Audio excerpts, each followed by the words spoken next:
झारखंड छात्र समन्वय समिति ने 60-40 नियोजन नीति के खिलाफ 10 और 11 जून को बुलाए गए झारखंड बंद को समर्थन देने का ऐलान किया है।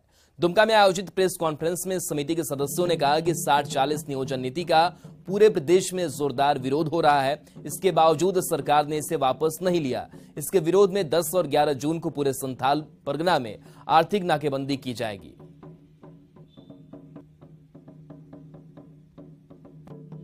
नीति जो हमारे काला नीति है, जो हमारा हकमारी नीति है, आज तक किसी सरकार ने ठोस नीति बना नहीं पाई।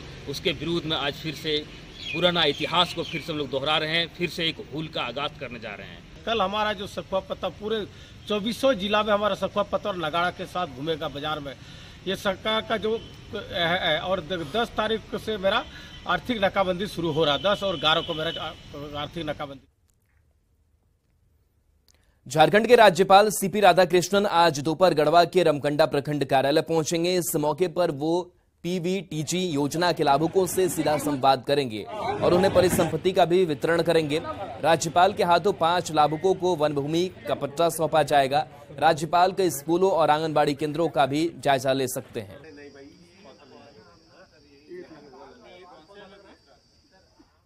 जितने भी प्रखंड के लाभुक हैं, विशेषकर जो प्रिमिटिव ट्राइब्स एंड जो ट्राइबल्स हैं, उन लोगों को हम लोगों ने बुलाया है। उनके साथ वो संवाद करेंगे, जानना चाह रहे हैं कि कैसा लाइफ स्टाइल है, सरकार की कौन कौन सी योजनाएं उनको मिल रही हैं। और दुमका के सरस जंगाल चेक पोस्ट पर अवैध रूप से बिना चालान के चल रहे चिप्स लदे वाहनों की जांच की गई।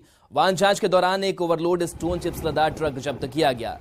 ट्रक को ओवरलोडिंग कर ले जाया जा रहा था। जिला प्रशासन को लगातार सूचना मिल रही थी कि बिना चालान के अवैध रूप से कई वाहन चल रहे हैं। जिले के उपायुक्त के निर्देश पर कई जगह चेक पोस्ट बनाए गए हैं, जहां मजिस्ट्रेट नियुक्त किए गए हैं। पत्थर माफिया तरह तरह के हथकंडे अपनाकर सरकारी राजस्व को चूना लगाते हैं। शिकारीपाड़ा के सीओ राजू कमल ने बताया कि क्रशर मालिक जो बिना चालान के गिट्टी बेच रहे हैं, उनके खिलाफ भी कार्रवाई होगी।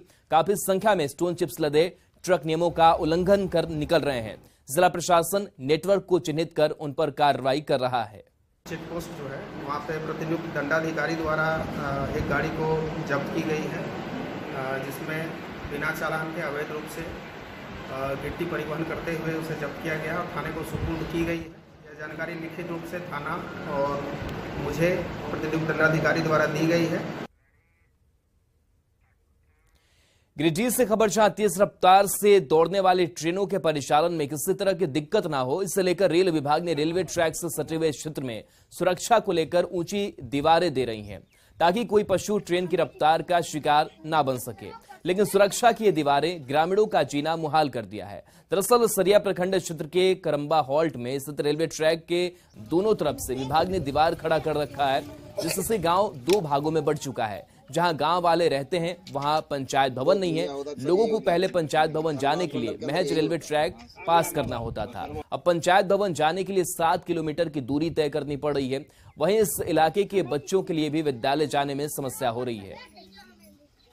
रास्ता ना मिल रहा है, हमने के पार वार हवे के वही समस्या है यार।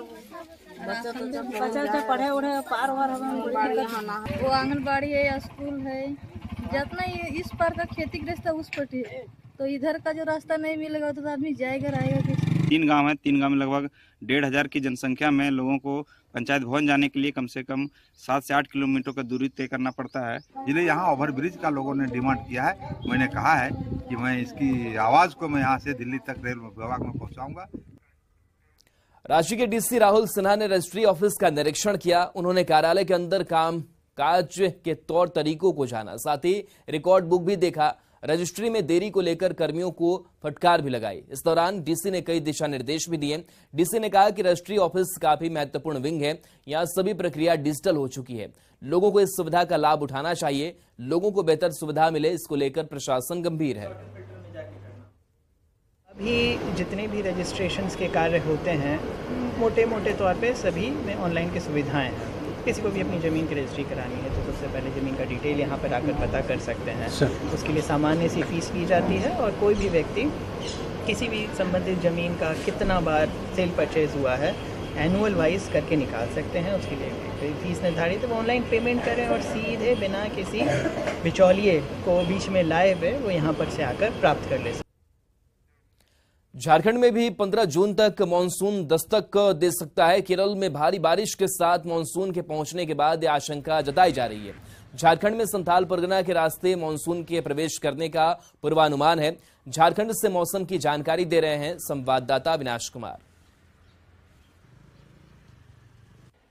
झारखंड में 15 जून तक मानसून प्रवेश कर सकता है।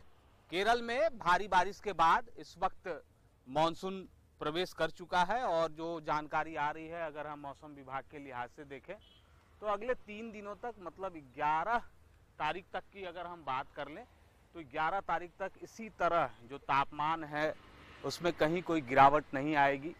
आपको पता है कि गोड्डा जो इस वक्त सबसे ज़्यादा हॉट बना हुआ है, 44 डिग्री से ज़्यादा वहाँ का टेम्परेचर है। और जो मौसम विभाग ने जानकारी दी है उसके मुताबिक अगर हम देखें तो 15 जून के आसपास मानसून झारखंड में प्रवेश करेगा और जो रास्ता है वो संथाल परगना का रास्ता हो सकता है। मतलब संथाल परगना के जो ज़िले हैं, चाहे वो हम साहेबगंज की बात कर लें, दुमका की बात कर लें, गोड्डा के इलाके की बात कर लें, इन इलाकों से होते हुए झारखंड में मानसून प्रवेश करेगा। और 2022 की भी अगर हम बात कर लें तो उस वक्त भी 18 जून को झारखंड में मानसून प्रवेश किया था। तो ये कहा जा रहा है कि जिस तरह से केरल में भारी बारिश हो रही है और जो अनुमान लगाया जा रहा है उसके मुताबिक 15 जून तक झारखंड में मानसून प्रवेश कर सकता है और इसके बाद ही लोगों को राहत मिलेगी। ये बात ज़रूर है कि 12 से 15 के बीच कई ऐसे ज़िले हैं जहां प्री मानसून का भी असर देखने को मिलेगा, जहां थंडरिंग होगी, हल्की बारिश होगी। लेकिन जो मानसून है वो 15 या 15 के आगे अगर हम कहें तो प्रवेश करने की संभावना है और इसके बाद ही झारखंड के लोगों को इस उमस भरी गर्मी से राहत मिल सकेगी। न्यूज़ 18 के लिए अविनाश कुमार, रांची।